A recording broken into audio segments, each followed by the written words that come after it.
Hi everyone and welcome. We're down here in my wormery and I've got my African Nightcrawlers in this little green tub up here. And I've got my European Nightcrawlers down here in the Vermibag Mini. They're due for a feeding. It's been 7 days since I last fed them, but at that time I'd only given each container maybe a handful or two of food, kind of a light feeding. So even though previously I had waited 10 days between feedings, on this go around, since I think they're probably ready for a little bit more food, we're going to go with the 7 days. And the other thing is that in here we were observing some white material. I don't know if it's a fungus or mold, or some people even said insect eggs or something. I don't know what it is. So I don't know if we're in for a surprise when we open this container up. But I just wanted to make sure I don't let this one go too long, just in case that white stuff is something that's going to snowball into a big problem. The other thing we've been combating in this bin here, or in this bag, is the presence of flying insects. So I have not been in here, have not looked. It's been a week since I last checked. So why don't we go ahead, open up, and we'll start with our feeding here. And hopefully our bug problem is winding down at this point. As a countermeasure to that, though, I've definitely got plans to invoke a control, hopefully, which is laying down a bunch of bedding, which this bin definitely is a little bit shy on. And maybe also kind of breaking our rule, digging a little bit into here so we can create more of a divot to place the food into so that we can better cover it, maybe reducing the lure that's attracting the flying insects. So let's begin here. Let's go ahead and get this bin fed.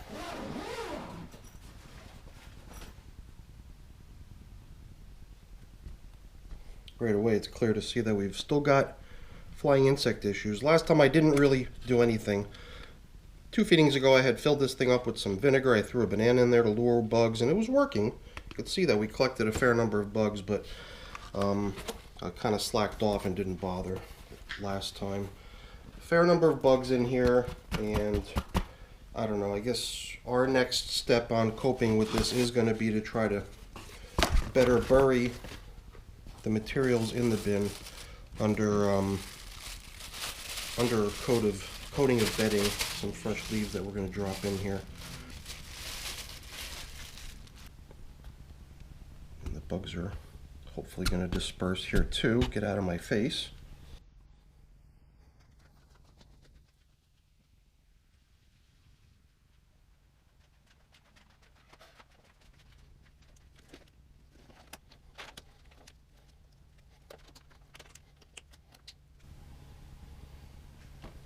I figured I'd let the camera run there for a minute or two. Sometimes seeing the motion and action in the bin played back at a faster speed reveals things that are not really visible at normal speeds. So I thought that I'd allow for just a little bit of fast playback of our worms squirming out of view to see if it reveals anything interesting. So this cardboard has been here on top of the feeding zone for a couple feedings now, a couple weeks now, and it's holding up pretty good. It's still sort of a solid piece of cardboard. However, you could tell it just doesn't hold up the way it used to. Stuck to it are a couple of coffee filters that were placed on top of the feeding last time we were in here, and I believe one coffee filter had been placed underneath the feeding, but the stuff is really getting broken down pretty substantially. Any place where the coffee filter was in contact with any sort of food items, it seems like it just got chewed up. Got a feeling that the worms kind of favor the carbon as the food source alongside the juicy, fruity stuff. Now it's this stuff over here. I don't know, it's this white coating that you see covering the surface here. This is what we had observed last time as being a little bit out of the ordinary. We didn't really recognize what it was, and I don't think I really got much feedback from the comments. I did sort of poll the viewership to see if anyone recognized what it might be. At that point I had actually found a kind of a gob of this white stuff, kind of looking like a little piece of chewing gum. Held together pretty good, although it started to melt in my hands after I held it for a couple minutes. I didn't know if that might have been some of the mold or fungus that was growing in here previously. This might be a small example of it. Kind of little piece of slime. I don't know. It's hard to say, but I don't really see that becoming a problem at this point. I kind of thought that it might explode into something of a problem, but it doesn't seem like it's gonna be an issue. It seems like it's actually subsiding. It's kind of interesting to see. I had placed the half of a mango seed in here, but you could see I had put a clear cut right through it. I had sawed the mango seed into pieces. Let me see if this is that piece. Yeah, see? This piece I had actually, I've never done this before. I've never actually taken a mango seed and hacked it into multiple pieces, but in this case, I had cut it open from two different sides to give the worms direct access to it. And not only the worms, the microorganisms that help the worms break down their food, but I've never seen one of these things kind of puff up like this. It's pretty interesting. All of this fibrous material that makes up the outer husk of the mango seed is totally fluffing up. And I'm sure that this really fine fibrous material is what's drawing all these worms in. Maybe even the seed inside is also of interest to them, but it seems like there's just tons of them on the outside. Really going nuts for this mango seed. And this was only placed in here a very short time ago. So to see it breaking down this quickly is interesting, because sometimes a mango seed, if I don't put any sort of an opening or crack into it, it just takes forever. The worms just can't seem to get into it. But this seems to be the trick to helping mango seeds break down quickly. Alright, I just found that kind of interesting. Sorry for taking so much time to talk about it. You might also notice that I'm sort of digging around now. I almost feel like I've decided to, not completely, but just somewhat abandon this whole no-dig concept for this bin. This ties back to my wish of having fewer bugs in this bin, and it seems like, you know, feeding on top makes complete sense, and it's easy that way because you're not taking any time to bury it or anything like that. You just throw it in and forget about it. But something that I've been kind of speculating at this point is that if we allow ourselves enough digging that we can at least get our food that we're giving them underneath the surface, then we might pretty quickly resolve our insect issue. So I've kind of made the decision that I'm going to allow myself a little bit of dig. So I'm going down probably no more than the length of my fingers. I mean, if I poke down and I'm already kind of at the length of my fingers, I'm not going to poke down and dig much beyond that. But I figured that that might be a sufficient depth to go. If I can go down to that depth, number one, it would give me a view of how this stuff looks down there, because it's been a long time since I saw anything down in these lower reaches of the container. I don't even know what this is. I'm feeling some really big thing down here. Perfect example, a mango seed, almost untouched and very rigid, not even softening up because it just has no holes in it. So I got a feeling if I find my mango seeds floating around in my bins, I'm going to probably pull them out and puncture them at least to give the seed a chance at breaking down, because at this rate, just throwing it in whole clearly doesn't work very well, or it takes forever. This mango seed with the big cuts in it is something I definitely want to see how it progresses. So this would be the other end of it, the very end of it. Also starting to show the same signs where this husky material on the outside is really starting to lift up and puff out. Okay. Trying to keep to my game plan here a little bit and get back on track. Sometimes I'm just curious, and some people want to see what happens, and let's get to the point, right? Alright, I went ahead and I grabbed my little knife here, right? So that would enable us to grab that mango seed over here and at least at least infiltrate the skin of the mango seed. See a couple worms here hanging out on it, but obviously nothing like what we saw with the one that was cut through the middle twice. So this is certainly not the same as cutting it open, but hopefully it produces a similar effect. I mean, considering how deep we found this thing, it must have been in here for months now, and you could see it hardly went anywhere. So that'll be a cool thing to check in on regularly. So we'll keep these two objects next to each other. We'll keep the very fast progressing mango seed that's been cut in multiple places versus the one that just got kind of opened up to see how it paces along and hopefully catches up. All right, why don't we get on to feeding these guys? So we have a number of different fruits and veggies to give them. We've got banana, we've got strawberry, we've got cantaloupe. What more can a worm want? Throwing in another random handful of stuff, and then within my collection of compostable materials, my freezer bag, there was this piece of paper towel, which looks like it was really just used to dry strawberries because it's only a little bit discolored, probably perfectly clean. But hey, we'll include it with our bedding. Kind of like last time, we covered up using these pieces of coffee filter.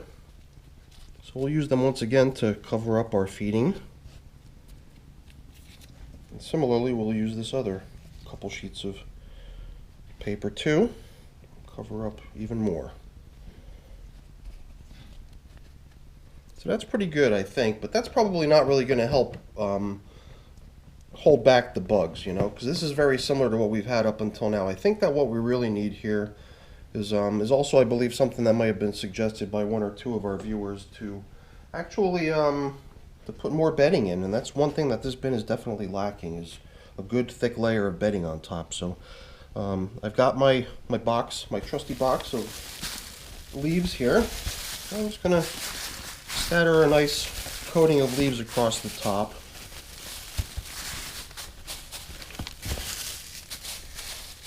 Kind of hoping that that's going to help limit the bug population. Maybe they won't be able to sense the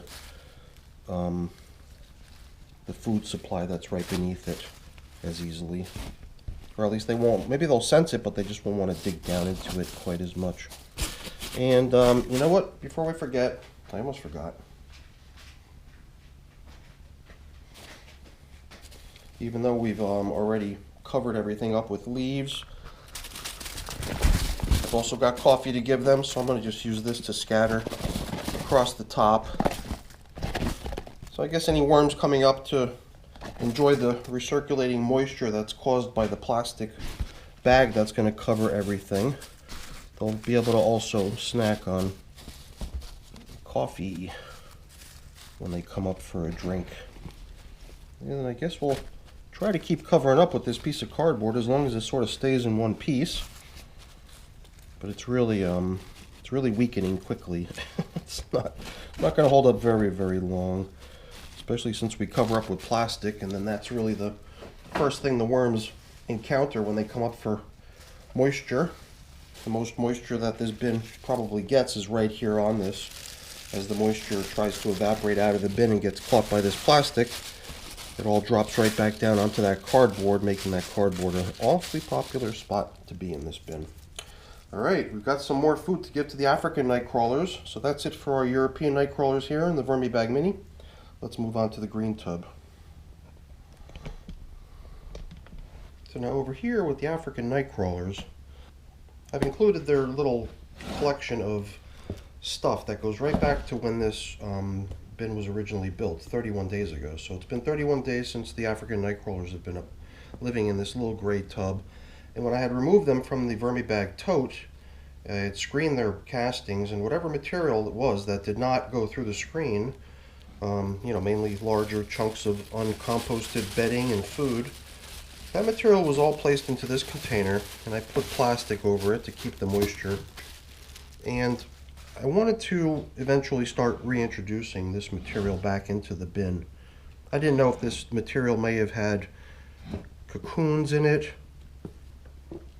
That was my other thinking, was that maybe we would start observing some baby worms emerging within this material. But every time I've gone looking for worms in here, I've never succeeded. For some reason, it seemed like the worms just really cooperated when it came time to try to migrate them out of what I had considered to be finished castings and over into the feeding zone while they were in the Vermibag tote. And neither this material nor the castings that I harvested seemed to have any worms in them. Nevertheless, I wanted to keep the plastic covering this thing to keep the moisture comfortable, just in case there's any baby worms emerging or any straggler worms left behind. So instead of using fresh leaves as bedding, I'm going to start reintroducing this stuff and use this as bedding. So we'll make a slightly larger pit when it comes to feeding over here, and we'll make sure we lay down a nice thick layer of this reclaimed material as the bedding for the feeding, and we'll even use it to cover up with.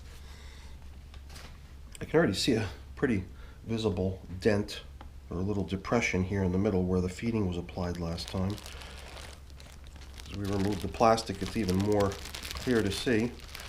Now that it's getting warm out, the summer temperatures are starting to come in. We're hitting days with 90-degree Fahrenheit temperatures. These African nightcrawlers seem like they're really picking up in activity. Anything that was placed into here seems like it's been gobbled up, although we might find some scraps. Certain food types, just by their nature, take a little longer to break down. But luckily, this piece of paper, coffee filter, held up really nicely. So we'll use that again to cover up our feeding zone when we replenish their food supply here. These pieces of newspaper are also holding up pretty good, although they were much larger whole pieces a few weeks ago. They're definitely getting chewed up over time. Alright, so all the fresh food that we added would have been down the middle. Out here on the two edges, we're continuing to always see the old corn cobs. Something that definitely takes longer in a worm bin to break down. Now we're starting to see some of the previous feeding, I believe. These look like they might be cantaloupe rinds.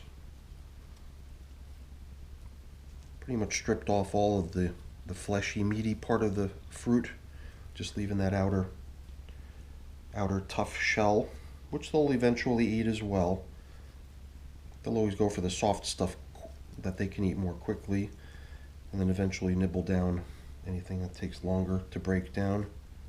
Banana peels are always a popular spot to find worms hanging out in your compost bin. An entire banana peel like that, you'll usually revisit that 2 or 3 times, or over the course of 2 or 3 weeks. You'll continue to see remains of a banana peel as it gets chewed down. One thing I remember for sure from last week's feeding, I did revisit the video though to refresh my memory as well, was that this material all throughout, even though this bin's only a month old now, all of the materials, the cardboard and the newspaper that this bin was built out of, a lot of it has been converted into castings already. So you can see, you know, there's just castings material scattered everywhere.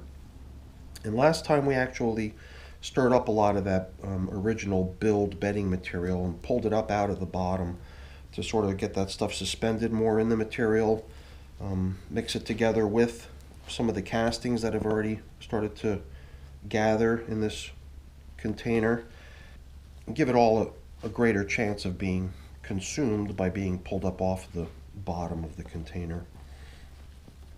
So we're not going to go too crazy rummaging around down in the outskirts of the bin. I think we're going to maintain our focus down the middle here to feed.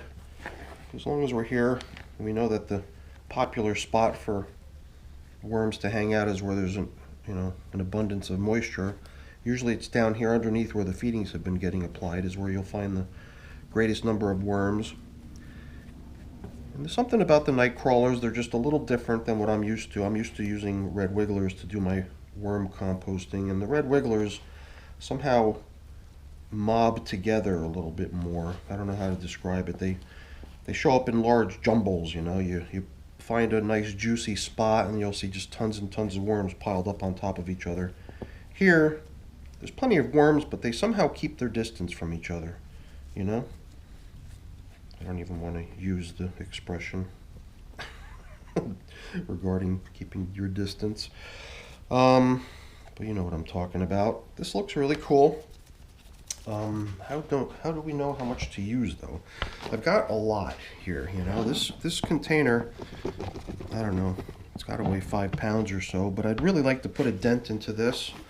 So I'm gonna go with, let's try handfuls. I've been using handfuls to determine quantity of food. So I took what amounted to 1 handful and scattered across the bottom. We'll do a second. And I don't think we've really raised the level too much. I think we've still got space to place our feeding in there, so let's do that next. We'll start it out by putting in some coffee. I think there's maybe a little bit more in this container than I wish to use here, so I'll dump out some, but not all. That's still quite a fair bit. And let's get the fresh food. I'm just going to dump it all right in. Hopefully we get most of it.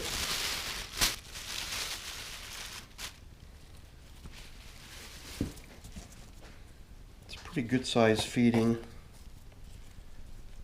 Got some good sized chunks of stuff in here too.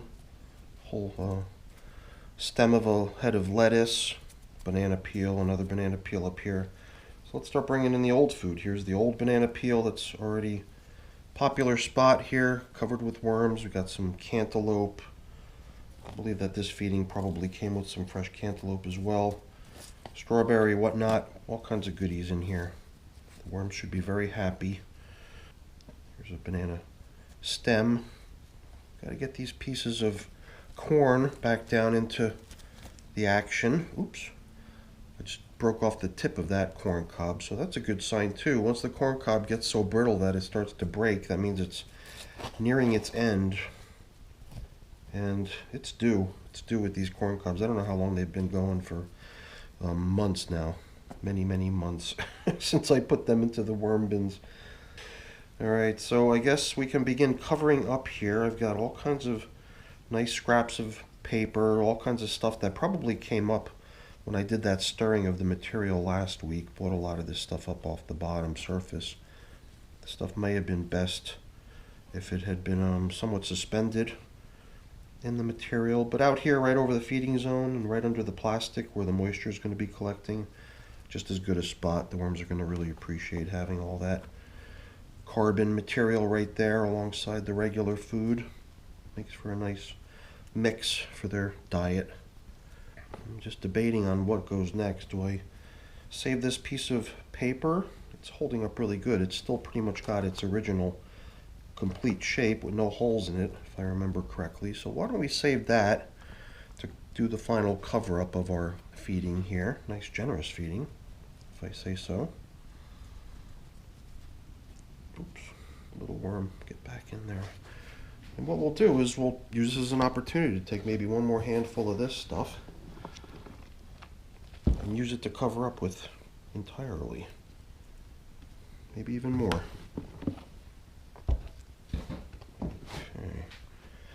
I think we were using this rim over here as our gauge as to where we were last week. And we're really not much above that. Definitely a little bit higher than last week, but not by much. Definitely not by much. I do feel that the African Nightcrawlers seem to be picking up their momentum. I think they're a tropical type of a worm, so I believe that they do thrive in warmer temperatures. These little guys, I think, are in their element now, so we should probably expect to see a lot more action happening down here.